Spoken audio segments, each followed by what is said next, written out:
আসসালামু আলাইকুম গাইস। আজকে ভাই ফাটিয়ে দিয়েছেন। ওরা দৌড়া অ্যাকশন।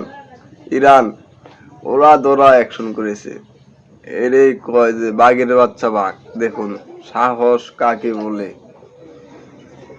সারা বিশ্বের মুসলিম কান্ট্রি যদি এক হতো তাহলে মুসলমানের দিকে এত চোখ তোলা সাহস পাইতো না। দেখুন কি বলে। আসুন ভিডিওটা লাস্ট পর্যন্ত দেখবেন। আশা করি ভিডিওটা বেশি বেশি ভাই শেয়ার দিয়ে দিবেন। আসসালামু আলাইকুম। আমি মনে করি ইরান খুবই ঐতিহাসিক একটা সিদ্ধান্ত নিয়েছে, কিন্তু এই সিদ্ধান্তটাকে বাস্তবায়ন করা খুবই কঠিন। কারণ আমরা আমাদের রাষ্ট্রগুলো যদি কখনোই সিদ্ধান্ত নেয় এটা থেকে বের হইতে পারবো না। একটু ব্যাকগ্রাউন্ড থেকে শুরু করছি। মানে যখন টেলিফোন আবিষ্কার হয় নাই, আপনি একটা দাওয়াতে গেছেন অথবা কোনো আত্মীয়ের বাসায় গেছেন, তো তখন হয়েছে কি যায় দেখছেন যে আত্মীয় নাই, অনেক সময় মাঝ রাস্তা থেকে ফিরে আসতেছে অথবা বাসায় গিয়া কই গেছে, মোবাইলের যোগ নাই, মানে আশেপাশের বাসার তারা জানে না, এগুলো একটা নেগেটিভিটি ছিল। তো টেলিফোনের সাথে কি হয়েছে যে উপকার হয়েছে, যাওয়ার আগে হ্যালো বাড়িতে আসো কিনা বা আমরা কমিউনিকেট করছি, এই যে এটা প্রযুক্তির পজিটিভ সাইড। কিন্তু যারা এগুলা তৈরি করতেছে এই প্রযুক্তির মধ্যে আজকের দিনে এআই পর্যন্ত যখন আসছি, যার হাতে একটা স্মার্টফোন আছে, বাইরে ঠিক কথা, সবাই নজরদারি বিদ্যে এমন একটা মানে কি কম এমন একটা এআই নামছে বলার বাইরে। এইটা ব্যবহার কইরা আপনার এই ব্ল্যাকমেলিং করতে পারে। পেগাসাসের নাম শুনছেন না? ইসরায়েলি প্রযুক্তি, যে আপনার ফোনের ক্যামেরা অটোমেটিক অন হয়ে যাবে, আপনি বলতেই পারবেন না। বিভিন্ন ধরনের মেলওয়্যার, সফটওয়্যার, স্পামওয়্যার এগুলা ফোনের মধ্যে। আপনি যত গোপনীয় তথ্য আর আগুন নিয়ে সমস্যাটা কি হয়েছে, ইরানের যতগুলা মাথাওয়ালা মানুষকে তারা শেষ করছে, কিভাবে টার্গেট করছে, কিভাবে তাদের অবস্থান নিশ্চিত হচ্ছে এই ডিভাইস। আপনি ভাবছেন দেখেন, ফেক একটা আইডি দিয়া শেখ হাসিনারে গালি দেওয়া, বঙ্গবন্ধুরে গালি দেওয়া একসময় ছিল, এখন ডক্টর ইউনূসের একটা গালি দিয়া দেখেন, খালেদা জিয়ারে গালি দিয়া দেখেন। সরকার চাইলে বাংলাদেশে বসে আপনি এই কাজ করলে 24 ঘন্টায় আপনার পুলিশ অ্যারেস্ট করতে পারবে। কেমনে করে?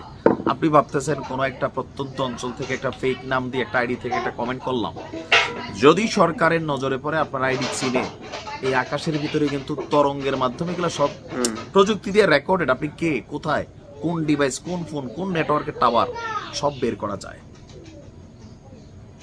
তবে যারা রাষ্ট্রের বড় বড় কর্মকর্তা তারা বিভিন্ন ধরনের ডিফারেন্ট সিস্টেম ইউজ করেন, কিন্তু আপনার সিস্টেমের ভিতরে যখন মির্জাফর থাকে তো চালাক ভাই, ওরাই এডি আবিষ্কার করছেন, ওরাই কইতাছে এরকম ডিভাইস না ব্যবহার করে। ইরান এখন যে সিদ্ধান্ত নিয়েছে, সকল সরকারি, সামরিক, সশস্ত্র বাহিনীর সাথে কানেক্টেড অথবা রাষ্ট্রের যারা গুরুত্বপূর্ণ কর্মকর্তারা আছেন তারা যেন স্মার্ট ডিভাইস ব্যবহার না করে। এখন এটা কি আসলে সম্ভব? তারা না করলে তার বাচ্চা কাচ্চারা করতেছে, পরিবারের মধ্যে কারো না কারোর সাথে কোথাও না কোথাও থেকে নিশ্চয় একটা যোগাযোগ করবে। এটা আটকানো কিন্তু সম্ভব না, কারণ আমরা এগুলাতে আসক্ত হয়ে গেছি, ইউজ টু হয়ে গেছি। তারপরেও ইরানের ঘোষণা, আমার দেশের তথ্য আরেক দেশে নিয়ে যাইতেছে, সিকিউরিটি কমান্ড ডিভাইস চালাতে না চালানি ভালো। যে আপনার ইন্টারনেটের সঙ্গে যুক্ত স্মার্ট ডিভাইসের ব্যবহার একদম নিষিদ্ধ, আর আমজনতার জন্য এটার ব্যবহার ন্যূনতম পর্যায়ে নামিয়ে আনার জন্য ইরানের জরুরি বার্তায় যে বার্তা দেওয়া হয়েছে যে কর্মকর্তা এবং নিরাপত্তা দলের সদস্যরা smartphone, smart watch, portable computer সহ, ল্যাপটপ সহ ডিভাইস ব্যবহার করতে টাকার জন্য কি কত কিছু না করে। এটার ওই যে আমি বললাম না যে কেন বিভিন্ন জায়গায় আপনি যখন করতেছেন, ইরানের যে মোসাদ বা মোসাদের যারা এজেন্ট, ইসরায়েল তো আইসা সরাসরি ভিতরে বসে কাজ করে না, এজেন্ট দিয়ে কাজ করা। এই যে গোপনে ড্রোন কারখানা আবিষ্কার করছে, এরা কারা? এরা ইরানেরই জনগণ, কিন্তু মোসাদের জন্য কাজ করে। কেন? টাকার বিনিময়ে, অথবা এদের ফ্যামিলি অথবা পরিবার কেউ এই সরকারের কোনো একটা আইনের শিকার হয়েছে, বদলা নেওয়ার জন্য তারা এই কাজগুলা করে।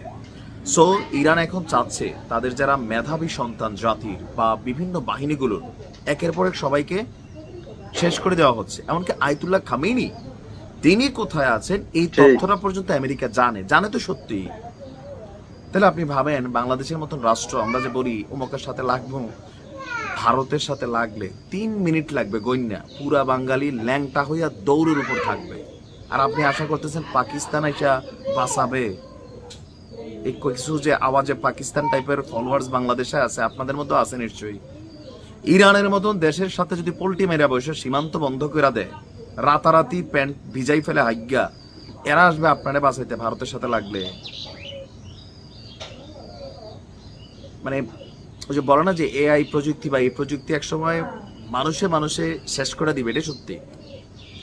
আপনি আমরা ভাই ইন্টারনেট বিষয়ে ভাই আসক্ত হয়ে গেছি। কিন্তু একজন মানুষ, তার কাছে ফোন নাই, তার কাছে কোনো স্মার্ট ডিভাইস নাই, ইন্টারনেট বিষয়ে আসক্ত হয়ে গেছে, তাই আমাদের এই অবস্থা। দেখুন আপনি কোথায় আছেন, কিছু না করতেছে ভাই।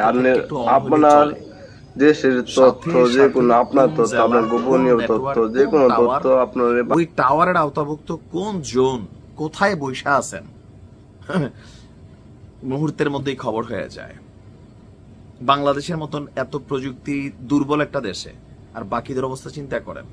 আর ইরান কি আপনার মনে যে তাদের সাইবার সিকিউরিটি সিস্টেম কোন লেভেলে রাখছে, সেইটাকে ফাঁকি দিতে সক্ষম হচ্ছে। আমার মনে হয় বিষয়টা একটু চ্যালেঞ্জিং, বাট ইরানের জনগণের উচিত বিষয়টাকে ফলো করা। বাকিটা সাবধানতার মাইন্ড নেই, দেখা যাক কি করা যায়। আসুন সবাই ভিডিওটা বেশি বেশি শেয়ার করে দিবেন, আশা করি।